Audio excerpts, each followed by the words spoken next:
Hello students, আমি Pranab.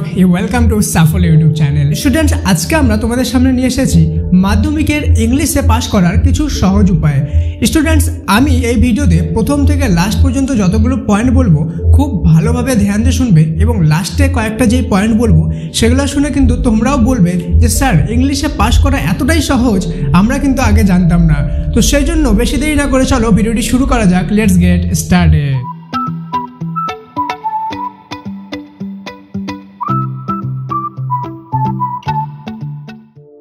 Students, তোমরা জানো যে তোমাদের মাধ্যমিকে কিন্তু বিভিন্ন রকমের রাইটিংস আছে। Notice writing, process writing, story writing, letter writing, paragraph writing, বিভিন্ন রকম রাইটিং। বাট তোমরা কি জানো যে তোমাদেরকে সব রকম রাইটিং করার কিন্তু দরকার নেই। আমি তোমাদেরকে 3টা রাইটিং বলবো। ওকে, তুমি বলবে যে স্যার, রাইটিং আমরা তো লিখতে পারি না। স্টুডেন্টস, আমি আছি কিসের জন্য? আমি তোমাদেরকে শেখাবো এতটাই সহজ পদ্ধতিতে রাইটিং লেখানো যে তোমরা কল্পনাও করতে পারবে না যে রাইটিং লেখা অতটা সহজ হতে পারে। আর সেইটা আমি নেক্সট ভিডিওতে আমি তোমাদেরকে শিখিয়ে দেবো যে কিভাবে লিখতে লাগে। তো প্রথমে দেখে নিই যে 3টা রাইটিং কি কি। তো স্টুডেন্টস, সবার প্রথমে তোমাদেরকে জানতে হবে যে এবার কিন্তু 3টা কমন রাইটিং আছে। একটা হলো লেটার রাইটিং,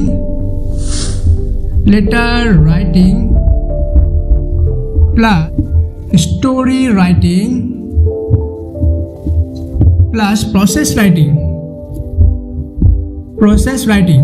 এই 3টা রাইটিং কিন্তু তোমাদের জন্য এবার খুব ইম্পর্টেন্ট। ওকে, তো লেটার রাইটিং বলতে লেটার রাইটিংয়ের মধ্যে কিন্তু 2 রকমের রাইটিং হয়। একটা অফিসিয়াল, অর্থাৎ কোনো অফিসারকে লেখান, আর একটা পার্সোনাল লেটার, অর্থাৎ কোনো ফ্রেন্ডকে লেখা। তো এবার তোমাদের যেটা আসবে সেটা কিন্তু হলো পার্সোনাল লেটার, অর্থাৎ লেটার টু ফ্রেন্ড। আর এই লেটারটাই আমি খুবই সহজ পদ্ধতিতে তোমাদেরকে লেখা শিখিয়ে দেবো, যে তোমরা যতটাই বিগিনার হও না কেন তোমরা এক্সামে গিয়ে কিন্তু খুবই সহজভাবে একদম কিন্তু লেটারটা লিখে দিতে পারবা। তো সেই জন্য সাবস্ক্রাইব করে নাও, নেক্সট ভিডিওটা তোমাদের জন্য খুবই ইম্পর্টেন্ট। ওকে, সেই ভিডিওটা অবশ্যই দেখবা। আর এখানে তোমরা মনে করো যে রাইটিংয়ের 3টা রাইটিংয়ে কিন্তু 10 10 10 30 নাম্বার আছে। ওকে, তো আমি ধরলাম যে তোমরা রাইটিং কোনো রকমে লিখে দিলে তো অ্যাটলিস্ট 30-র মধ্যে তোমাদের কিন্তু এখানে 10 মার্কস খুব সহজেই এসে যাবে। ঠিক আছে স্টুডেন্ট, ভিডিওটা কিন্তু শেষ পর্যন্ত দেখবে। ভিডিওর শেষে কিন্তু আমি খুব ইম্পর্টেন্ট তোমাদেরকে একটা কিছু টিপস আর ট্রিক্স দেবো, যেটা তোমাদেরকে পাস করতে খুব সহজ করে দেবে মাধ্যমিকে। ঠিক আছে, তো সেকেন্ড হলো সিন। আচ্ছা, সিন কিন্তু তোমাদের যদি দেখো যে স্টোরি কটা আছে? 4টা স্টোরি আছে। কি কি? 1 নম্বর হলো ফাদার সেলফ, 2 নম্বর আওয়ার রানওয়ে কাইট, 3 নম্বর the passing way of Bapu, and 4 নম্বর দ্য ক্যাট। তো তোমাদেরকে কিন্তু এখানে 4টা সিন দেওয়া হয়েছে, কিন্তু তোমাদের জন্য 4টা সিন কিন্তু করার দরকার নেই। এখানের মধ্যে যে পাসিং ওয়ে অফ বাপুটা যে আছে এটা কিন্তু তোমাদেরকে একদমই পড়তে হবে না, কেন কি এটা 100% এবার আসবে না। ঠিক আছে, তোমরা শুধু পড়বে the father self, our runaway kite, the cat. এগুলো তোমরা কিভাবে পড়বে সেটাও আমি কিন্তু ভিডিওর মধ্যেই বলে দেবো, সো ভিডিওটিকে একদম স্কিপ করবে না। ঠিক আছে, তো স্টুডেন্টস, এবার চলে আসি সিন পোয়েম। তো তোমরা জানো যে তোমাদের কিন্তু 4টা পোয়েম আছে। 4টা পোয়েম কি? একটা হলো দ্য স্নেল, সেকেন্ড হয়ে গেল ফেবেল, থার্ড হয়ে গেল মাই own true family, and fourth হয়ে গেল সি ফেভার। ওকে, তোমাদের কিন্তু 4টা পোয়েম আছে। তো 4টা পোয়েমের মধ্যে তোমাদেরকে যেই পোয়েমটা এবার করতে হবে না সেইটা হলো সি ফেভার থেকে কিন্তু তোমাদের করতে হবে না। এখান থেকে কোনো রকম কোনো কোয়েশ্চেন আসবে না। ওকে, তোমাদেরকে শুধুমাত্র করতে হবে the snail, fable and my own true family. Okay, তো নেক্সট যে ট্রিক্সগুলো বলবো তার আগে বলে দিই যে এগুলো অর্থাৎ পোয়েম আর স্টোরিগুলো কীভাবে করবে তোমরা। ঠিক আছে, তো স্টুডেন্টস দেখো, তোমরা যে 3টা যে পোয়েম আছে, পোয়েম করার সবচেয়ে বেস্ট পদ্ধতি হলো তোমরা মানে বই খোলো। ওকে, মানে বই থেকে সেখান থেকে তোমরা বা টেক্সট বই যতবার পারো রিভাইজ করে নাও, অর্থাৎ রিডিং পড়ে নাও 3টা পোয়েমকে। বেশি থেকে বেশিবার রিডিং পড়ো, কেন কি তোমরা জানো ভালোভাবে যে পোয়েম রিডিং পড়তে কিন্তু বেশিক্ষণ টাইম লাগে না, মিনিমাম 2 মিনিট টাইম লাগে। তো তোমরা যদি 15-20 বার রিডিং পড়ে নাও না পোয়েমটা, প্লাস মানে বই থেকে সেটার মানে শুদ্ধ, তাহলে কিন্তু দেখবে পোয়েম থেকে যে কোনো রকমের যে কোনো কোশ্চেন আসলে তোমরা পেয়ে যাবে। ওকে, স্টোরি কীভাবে করবে? স্টোরি একবার রিডিং পড়তে পারলে পড়ে নাও, না পড়তে পারলে মানে বইয়ে গিয়ে একটা বিষয় সংক্ষেপ বলে জিনিস থাকে সেটা করে নাও। ওকে, দেন যখন তোমাদের পোয়েম অ্যান্ড স্টোরি পড়া হয়ে গেল, এটা পড়তে খুব একটা বেশি টাইম লাগবে না, দেন তোমরা আমাদের সাফল্য অ্যাপে গিয়ে সেখানকার যে MCQ SCQগুলো দেওয়া আছে প্রত্যেকটা চ্যাপ্টার ওয়াইজ, সেগুলো খুব ভালোভাবে করে নাও, অথবা যে কোনো অন্যান্য সাজেশন বই থেকেও তোমরা করে নিতে পারো। অ্যান্ড একটা কথা মনে রাখবে, সাজেশন করার সময় কিন্তু তোমাদেরকে বেশি থেকে বেশিবার রিভাইজ করাটা বেশি ইম্পর্টেন্ট। ওকে, সাজেশন সলভ করাটা যতটা ইম্পর্টেন্ট, ঠিক আছে স্টুডেন্টস। এবার বলবো ইংলিশের সবচেয়ে মেইন টিপস বা ট্রিক্সটা। তোমরা জানলে এটা অবাক হয়ে যাবে যে তোমাদের আনসিনে কিন্তু 20 মার্কস থাকে, কিন্তু আমি এখন যে ট্রিক্সটা তোমাদেরকে বলবো, তোমরা ইংলিশ না পড়তেও যদি পারো তবুও, আর তোমরা যদি কোনোদিন আনসিন বা ইংলিশ বইও না পড়ে থাকো তবুও কিন্তু তোমরা 20-র মধ্যে 4 মার্কস 100% গ্যারেন্টি পেয়ে যাবে। কিভাবে পেয়ে যাবে চলো দেখে নি সেই ট্রিক্সটা। তো তোমাদের যে আনসিন থাকে, ঠিক আছে, আনসিনটাই কিন্তু তোমাদের দেখবা MCQ থাকে অ্যান্ড ট্রু ফলস থাকে, ঠিক আছে, ট্রু ফলস থাকে অ্যান্ড SAQ থাকে, SAQ। ওকে, তো MCQ এ থাকে 6 নম্বর, ট্রু ফলসে থাকে 6 নম্বর, আর SAQ এ থাকে হলো 8 মার্কস। ওকে, তো এর মধ্যে যে SAQটা আছে, SAQ পোর্শনটা তোমরা করবে না।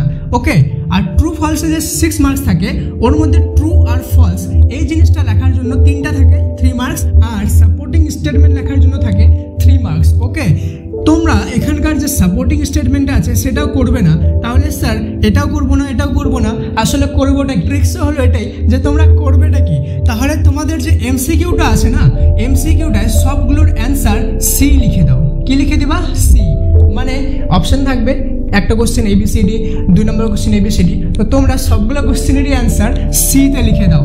সিতে তোমরা কিন্তু 6-এর মধ্যে এখানে 2 মার্কস গ্যারেন্টেড পেয়ে যাবে। তোমাদের ভাগ্য ভালো থাকলে 3 মার্কসও পেয়ে যেতে পারো, মিনিমাম তোমরা 2 মার্কস কিন্তু এখানে পেয়ে যাবে যদি সবগুলো অ্যান্সার সিতে লিখে। অ্যান্ড এবারে বাকি থাকলো ট্রু ফলসে। আমরা আগে দেখলাম যে ট্রু আর ফলস লেখার জন্যই কিন্তু শুধুমাত্র 3 নাম্বার থাকে, তো তোমরা কি করবা, সবগুলো ট্রু লিখে দিবা, অল ট্রু। এখানেও দেখবা তোমাদের কিন্তু 2 মার্কস চলে আসবে। তোমরা প্রিভিয়াস ইয়ারের সব কোশ্চেন ঘাটে দেখে নাও, দেখবা প্রত্যেকটা ইয়ারে কিন্তু ফলস একটা থাকে, ট্রু 2টা থাকে 3 নাম্বারের জন্য, তো তোমরা এখানে কিন্তু 2 মার্কস ইজিলি পেয়ে যাবা। তো তোমরা এখানে দেখছো আনসিনে কত সহজভাবে 4 মার্কস চলে আসলো। স্টুডেন্টস, এবার চলে এসেছি আমরা ভিডিওর সবচেয়ে ইম্পর্টেন্ট পার্টে, নাম্বার প্যাটার্ন, যে আসলে আমরা পাস করলাম কি পাস করলাম না। তো স্টুডেন্টস, তোমরা জানো যে তোমাদের সিনে অর্থাৎ স্টোরিতে কিন্তু 12 মার্কস থাকবে আর পোয়েমে থাকবে 8 মার্কস। তোমাদেরকে যেইভাবে বললাম সেইভাবে যদি তোমরা প্রপারলি প্র্যাকটিস করো তাহলে কিন্তু দেখবা এখানে 12 মার্কসের মধ্যে তোমাদের কিন্তু খুব সহজেই 5 মার্কস চলে আসবে স্টোরিতে। ওকে, অ্যান্ড পোয়েমে 8 মার্কসের মধ্যে কিন্তু তোমরা দেখবা খুবই সহজে 4 মার্কস চলে আসবে। কেন চলে আসবে আমি বললাম অলরেডি। পোয়েম কীভাবে পড়তে হবে, যত বেশিবার থেকে বেশিবার পাবা রিভাইজ করবা, প্লাস এর যে বেঙ্গলি মিনিংটা সেটা মানে বই থেকে করে নেবা, আর স্টোরিটা অ্যাটলিস্ট সামারিটা অর্থাৎ বিষয় সংখ্যকটা পড়ে নেবা মানে বই থেকে, বাকিটা তোমরা যে কোনো সাজেশন বই বা সাফল্য অ্যাপ থেকে গিয়ে এর MCQ ভালোভাবে প্র্যাকটিস করে নেবা, তাহলে কিন্তু 5 নাম্বার তোমাদের গ্যারেন্টি চলে আসবে, এখান থেকে 4 নাম্বার চলে আসবে গ্যারেন্টি। আমরা আনসিনে এখনই দেখলাম যে আমাদের এখানে কিন্তু 4 মার্কস আমরা আনসিন না পড়ে, মানে আনসিনটা পড়ারও দরকার নেই, তাও কিন্তু 4 মার্কস পেয়ে যাবো। যদিও আমি তোমাদেরকে সাজেস্ট করবো যে আনসিনটা 2 থেকে 3 বার পরীক্ষার মধ্যে পড়ে নেবে, তাহলে কি হবে তোমাদের যদি বুঝতে পারো ট্রু ফার্স্টটা, তাহলে দেখা গেল তোমরা বেশি মার্কস পেয়ে গেলে। কিন্তু যদি কিছু স্টুডেন্ট আছে যে একদমই স্যার আমি বুঝতেই পারি না, আনসিন পড়ে বুঝতেই পারি না যে কী লেখা আছে, সেই ক্ষেত্রে তোমরা এই ট্রিক্সটা কিন্তু ফলো করতে পারো। মনে রাখবে আমরা তোমাদেরকে শুধুমাত্র সাহায্য করার জন্য বা পাস করার জন্য তোমাদেরকে এই ট্রিক্সগুলো দিচ্ছি, কিন্তু কিছু স্টুডেন্ট আছে যারা বলে যে স্যার আপনি শুধুমাত্র পাস করার ভিডিও কেন দিচ্ছেন, আপনি 90% আনার ভিডিও কেন দিচ্ছেন না। তো তাদের উদ্দেশ্যে আমি বলতে চাই স্টুডেন্টস, দেখো কিছু স্টুডেন্টস আছে বা বেশি সংখ্যায় স্টুডেন্টস আছে, আমি বলবো 70% এমন স্টুডেন্ট আছে যাদের পাস করাটাই খুব কষ্টকর হয়ে দাঁড়ায়। কেন কি তারা বলে যে আমাদের মাথায় পড়াশোনাটা ঢুকছে না, তাদের জন্য এই ভিডিওগুলো।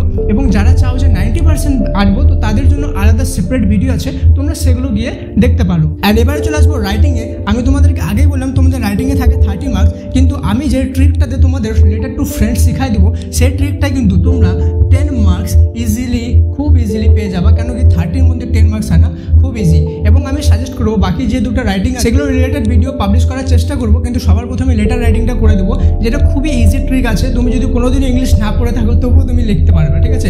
তো এবার নাম্বারটা ক্যালকুলেট করে দিই। নাম্বারটা টোটাল হলো 5 আর 4 9 আর 4 13 আর 10 23। আমরা কিন্তু 23 মার্কস এখানে হয়ে গেল। আর আমরা জানি আমাদের প্রজেক্ট থাকে প্রজেক্টের 10 মার্কসের মধ্যে যে কোনো স্কুল 8 মার্কস কিন্তু ইজিলি তোমাদেরকে দিয়েই দিবে। তো আমরা এখানে দেখে নিলাম 23 আর 8 হয়ে গেল 31। স্টুডেন্টস কনগ্রাচুলেশনস, তুমি অলরেডি ইংলিশে পাস হয়ে গেছে। তো স্টুডেন্ট, এমন কোয়ালিটি ভিডিও বানানোর জন্য কিন্তু আমাকে প্রচুর পরিমাণে পরিশ্রম করতে হয় শুধুমাত্র তোমাদের জন্য। তো আমি কিন্তু তোমাদের সাপোর্ট পেতে পারি না। তো প্লিজ তোমরা যদি তোমার সাপোর্ট দেখাতে চাও তাহলে প্লিজ সাবস্ক্রাইব বাটনে প্লিজ প্রেস করে সাবস্ক্রাইব করে দাও, আর লাইক করে দাও, আর কমেন্টে বলো যে ভিডিওটি কেমন লাগলো, কি লাগলো, অ্যান্ড কোন কোন জিনিসগুলো আমি আরও বেটার করতে পারি তোমাদের জন্য। আমি অবশ্যই চেষ্টা করবো নিজেকে বেটার করার শুধুমাত্র তোমাদের জন্য। So thank you so much student, ভালোভাবে মন দিয়ে পড়াশোনা করো, অ্যান্ড পরীক্ষার জন্য অবশ্যই best of luck. May God bless you all.